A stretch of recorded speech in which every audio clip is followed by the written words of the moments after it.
성경 기초 시리즈 9강 복습부터 시작하도록 하겠습니다. 성경의 말씀을 우리가 같이 보고 나누는 축복된 시간이 되었으면 좋겠고요. 또 우리가 지난번에 구원의 길을 여신 예수 그리스도를 우리가 사복음서 중심으로 봤기 때문에 그것에 대해서 우리가 조금 복습할 수 있는 부분들을 좀 볼 수 있으면 좋겠다 생각이 됩니다. 그래서 9강에는 예수님께서 많은 기적 또 표적을 행하셨어요. 기적은 남들이 볼 때 놀랄 만한 걸 기적이라 그러고, 예수님이 그리스도라는 증거로 또 하나님이라는 증거로 표적을 행하시기도 하셨거든요. 그것에 대해서 좀 한번 정리를 해보는 시간 되었으면 좋겠습니다. 먼저는 9강을 좀 요약하겠습니다. 우리가 사복음서가 있지 않습니까? 마태, 마가, 누가, 요한. 마태복음은 왕, 마가복음은 종, 대속물, 그리고 누가복음은 인자이시고 사람이시죠, 그죠?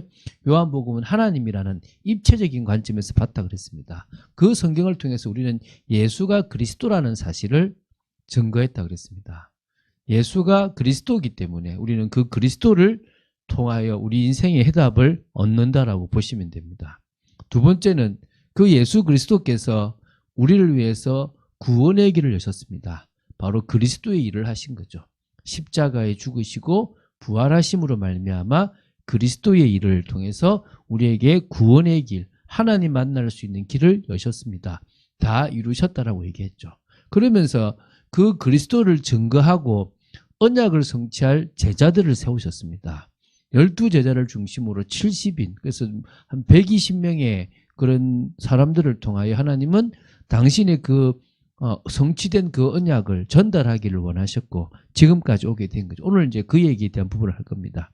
그리고 뭡니까? 주님은 승천하셨고 재림주로 다시 오실 것을 약속하셨습니다. 이게 사실 중요한 약속이고 우리가 이 언약 속에 붙잡혀 가고 있거든요. 오늘도 제가 한 분 집사를 만났는데 이분은 한 우리말에 이렇게 어떤 의미가 빠져 있으세요.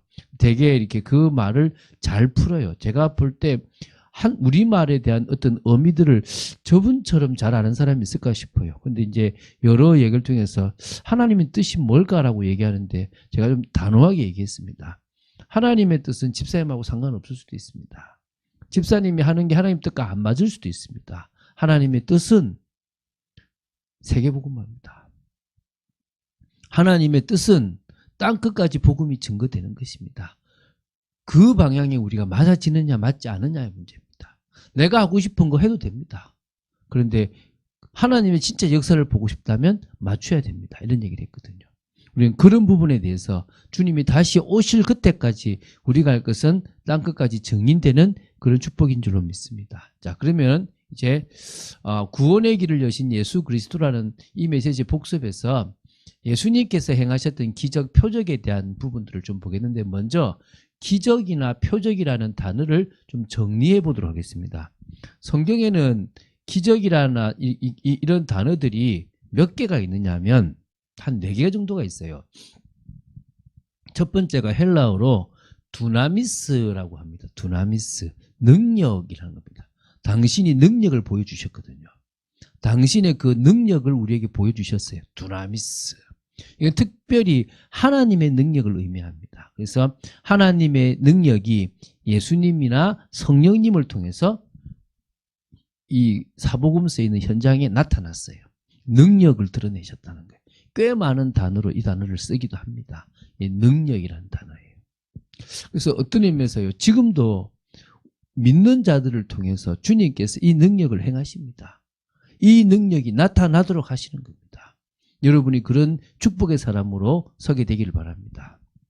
두 번째 단어가 무슨 단어냐면 세메이온이라는 단어입니다. 이건 이제 표적이라는 단어입니다. 그러니까 자연법을 이탈하거나 넘어선 사건만을 가르치는 것이 아니라 그 사건을 통하여 주어지는 다른 의미나 더 높은 차원의 진리가 더 중요한, 다시 말하면 저분이 그리스도구나, 저분이 하나님이구나 라고 하는 식의 표적. 그래서 표적을 당신이 그인 표적을 보여달라 이렇게 얘기해요. 그래서 요한복음에서 주로 많이 이걸 씁니다.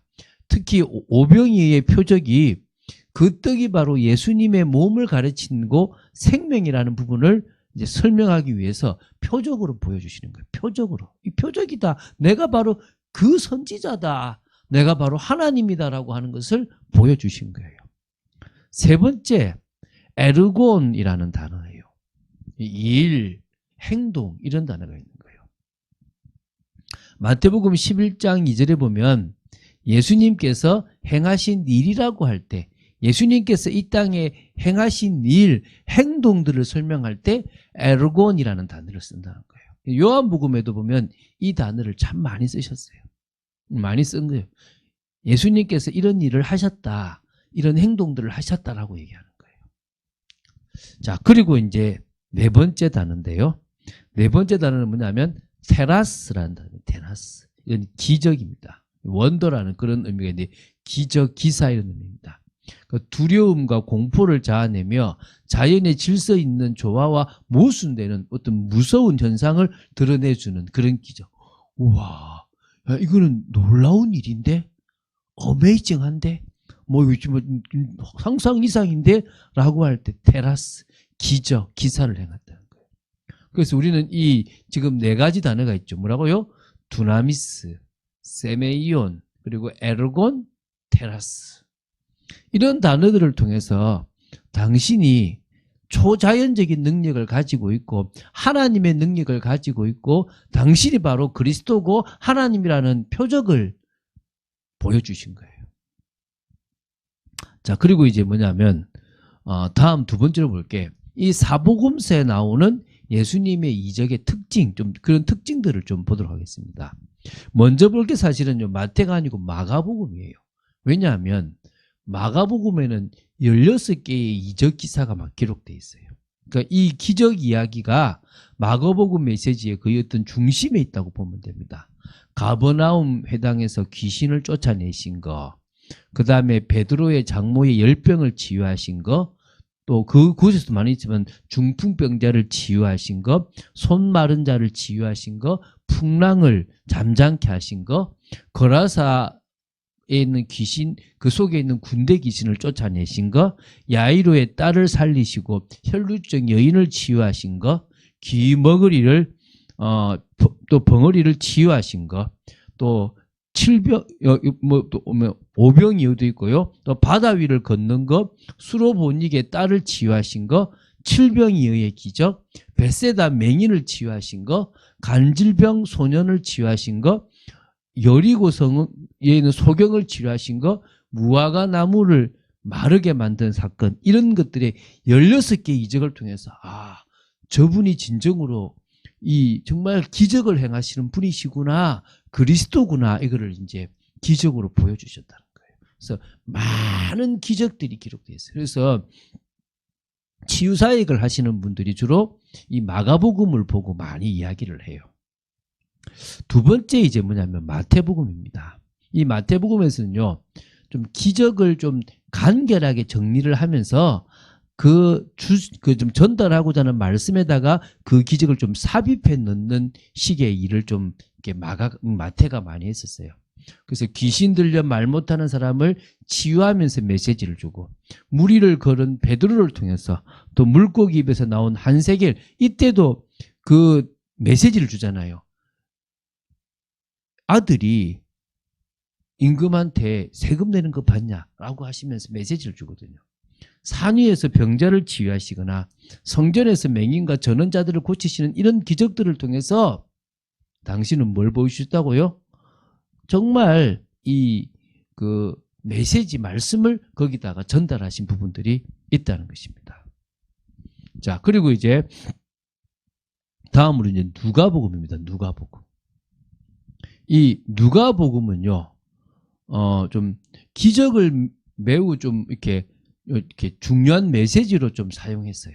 누가복음에는 이렇게 이적들이 어떻게 나오냐면 베드로가 고기 잡는 거, 또 나인성의 과부의 아들을 살리신 거, 허리 굽은 여인을 고치신 거, 수종병들 걸린 사람을 고치시거나 10명의 문둥병자를 치유하시거나 대제사장의 종의 잘린 길을 고치시는 이 모든 것들을 통해서도 기적을 통해서 하나님의 말씀을 탁 중요한 어떤 하나님의 복음의 메시지를 전달하는데 누가가 이제 그 기적을 쓴 거죠.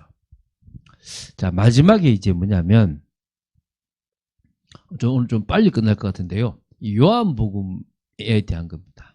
요한복음은 표적이라고 이야기를 많이 해요. 그러니까 특히 예수님이 하나님이시라는 그 신성을 이렇게 드러내 주는데 초점을 맞췄어요. 그러니까 그래서 어찌 보면 마태, 마가, 누가, 요한이 각자 기적을 넣고 표적을 넣고 기사 뭐 행하심을 보이는데 핵심이 예수가 그리스도라는 것을 설명할 뿐만 아니라 그분이 전달하시고자 하는 메시지를 거기다가 집어넣는 거예요. 그래서 그렇게 전달하는데 특히 이 요한복음에는 예수님께서 하나님이시라는 7개의 대표적인 표적이 나와요. 그게 뭡니까? 물을 가지고 포도주를 만드는 거예요. 이게 되게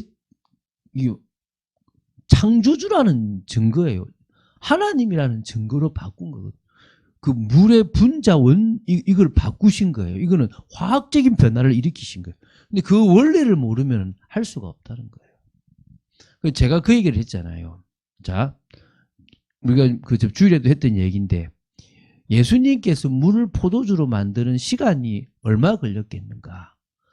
하인들 보고 물에다가 이렇게 그 항아리에다가 물을 부어라라고 하고 바로 떠줬는데 그 앞에다가 뭐 축사를 한 것도 아니고 아무것도 안 하고 바로 떠줬는데 어떤 사람은 1초 뭐 몇 초 뭐 이럴 수 있겠죠. 그죠? 그런데 자, 과학자예요, 과학자. 그것도 이제 공학자가 저한테 질문하더라고요. 목사님, 그 포도주가 몇 년산 포도주겠습니까? 이렇게 묻더라고요. 제가 갑자기 한 번도 그런 생각을 해본 적이 없었잖아요. 근데 성경에는 어떤 힌트가 나오냐면 앞에 먹었던 포도주보다 더 맛있었어요. 그래서 그 전체 연회를 주관하는 연회장이 아니 너희들은 참 희한하다. 처음에 맛있는 포도주를 내고 다음에 맛없는 포도주를 출처하며 내는데 어떻게 너희들은 처음보다 더 맛있는 포도주를 내느냐라고 얘기해요. 그러면은 포도주가 꽤 오랫도록 숙성되어 있었잖아요. 그러면은 자 만약에 그게 일부가 조금 남아 있었다 칩시다. 그러면 그거를 과학자가 찍어봤어요. 이거 50년 된 포도주인데 예수님이 그렇게 물로 포도주를 변화시켰어. 그 거짓말이야. 이렇게 얘기할 거잖아요. 그런데 잘 생각해 보십시오. 당신은 1, 2초 걸리는 일이지만 그게 사람이 50년이 걸려야 될 걸 하실 수도 있다는 거예요. 그 차원의 차이라고 그분은 설명하더라고요. 뭐라고요? 사람은 50년에 걸려서 만드는 거를 우리 4차원을 넘어선 6차원, 7차원을 사시는 하나님은 단 뭐요? 1초, 2초만 해도 그 포도주를 만드실 수 있다는 거예요. 누구란 말입니까? 하나님이라는 거예요. 하나님. 그거 외에도 왕의 신하의 아들을 치유하시고 38년 동안 낫지 못했던 병자를 치유하시고 오병이어를 통해서 5,000명을 먹이시는 사건, 무리를 직접 걸으시는 사건, 장님을 고치시는 사건, 죽은 나사로를 살리셔서 부활이 있다는 것을 보여주시는 사건, 그것도 죽은 지 뭐요? 4일이나 되는 거. 제가 얘기했지 않습니까? 제가 92년도에 운구를 맨 적이 있다고 그랬지 않습니까? 그때 제가 죽음, 다시 말하면 시체 냄새를 처음 맡아봤어요. 지금은 사실 시체를 이렇게 그 관을 비닐에 덮지 않아요. 좀 좋은 관이니까. 근데 그때만 해도 시골에 좋은 관을 못 쓰고 좀 싼 관을 썼는가 봐요. 그래서 비닐을 입혔더라고요. 저는 그때 대학생이었는데 저 시골 교회에 운구를 맬 사람이 없다고 해서 저하고 제 선배하고 같이 가게 된 거예요. 운구를 맸어요. 근데 그때 겨울 1월인가 2월인가 됐는 거예요. 되게 추운 날씨인데도요. 사흘 동안 장례를 치른 그 시체 냄새가요. 되게 역겨웠어요. 지금 생각해도 맡기 싫은 냄새였다는 거예요. 그런데 그 팔레스타인이라는 곳에서요. 죽은 지 4일이나 됐어요. 근데 그 사람을 완전히 살리셨어요. 누구란 말입니까? 예수님이 바로 하나님이라는 거예요. 그래서 예수님은 적절하게 또 그 사람들의 필요를 채우시면서 또 정말 갈급하고 문제 있는 사람들을 치유하시면서 당신이 그리스도이고 당신이 하나님이고 하나님께서 보내신 그 선지자라는 것을 표적으로 이적으로 보여주셨다는 거예요. 그래서 우리는 뭐 하면 됩니까? 아, 예수는 그리스도다. 예수는 하나님이시다.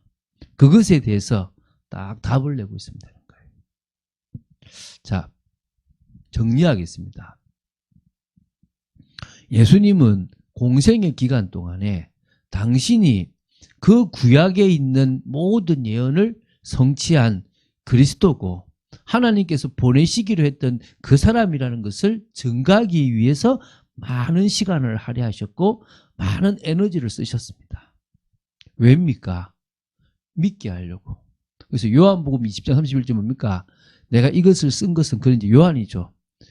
예수가 하나님의 아들 그리스도이심을 믿게 하고 또 그 이름을 힘입어 생명을 얻게 하려고 이걸 썼다 그래요.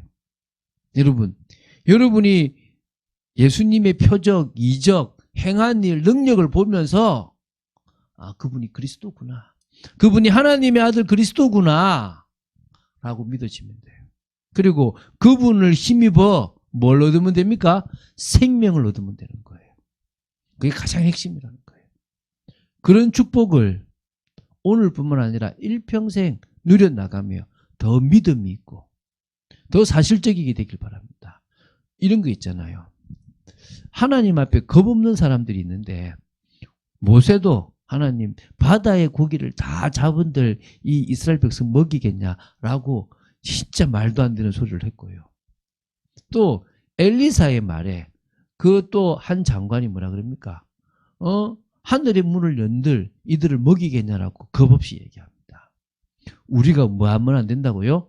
하나님의 능력을 제한하면 안 돼요. 우리가 예수 이름을 부르는 것은 뭐 때문이라고요? 그분의 능력은 제한이 없는 겁니다. 단지 그 일을 안 하셔야 된다면은 아무리 할 수 있는 일이라도 안 하실 뿐이지 못 하실 일이 없다는 겁니다.